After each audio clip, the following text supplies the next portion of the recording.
Social network is becoming a day-to-day necessity in the 21st century, with 81% of teenagers, 89% of young adults, 2/3 of 30 to 64-year-olds and nearly half of over 65s being part of the ever-growing social network phenomenon.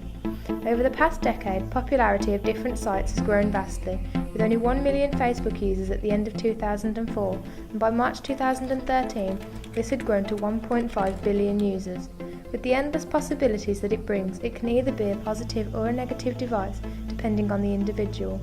In this documentary, we explore the effects of social networking in businesses, student life, and the general public to answer the ultimate question: is social network a convenience or an addiction? With 98% of students using social media, it is clear that students heavily rely on it for a means to connect. We spoke to Jess Mills, a student at the Sixth Form College Solihull, to gain an insight on students' social networking consumptions. Facebook, I think, getting in contact with people, it's really convenient and it doesn't cost. When we're younger, we see each other at school, but when we're older, especially with me and my friends, I have to speak to them over Facebook because we don't go to the same college, so I can't speak to them face to face to meet up. So then Facebook's convenient for us to arrange to meet up. However, there is a negative aspect to social network sites. Recently, the news has been dominated by cases of cyberbullying and misuse. I think sometimes when people are online, they can imagine that they have a better relationship with people than they actually have. There's a lot of missing information when you're using social networking. When people say they've got sort of 125 friends, and you think, no, if this was real life, I've already got 125 friends. And people are cynical about that kind of thing, particularly if you're talking about Facebook. So you have to be aware of that, really. You have to be aware that you don't always know everything when you're using that as your means of communication. It's good as a means of communication, but not the sole means of communication.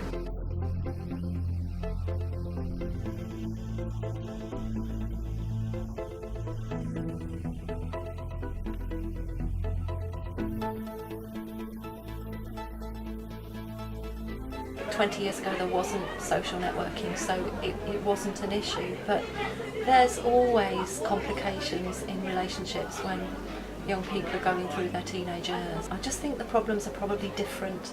There have always been problems, but they are different types of problems with the introduction of social networking.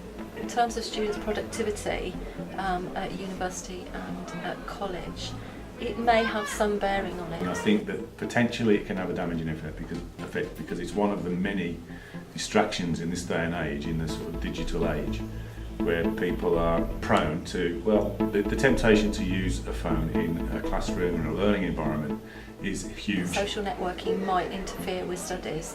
I think you have to be very disciplined. The sensible thing, really, is to switch it all off. With the dependency on social networking becoming more evident, the amount of businesses on social media sites is increasing.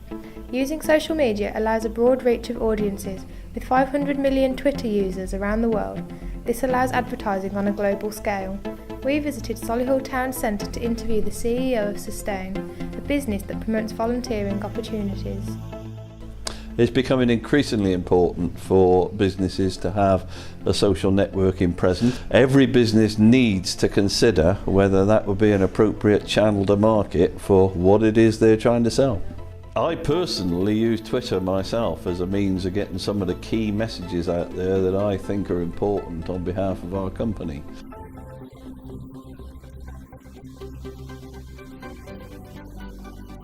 The company itself has a Facebook presence as well, and several other of our team use Twitter as a means of communication, and we're currently looking at Pinterest to see whether that would help us.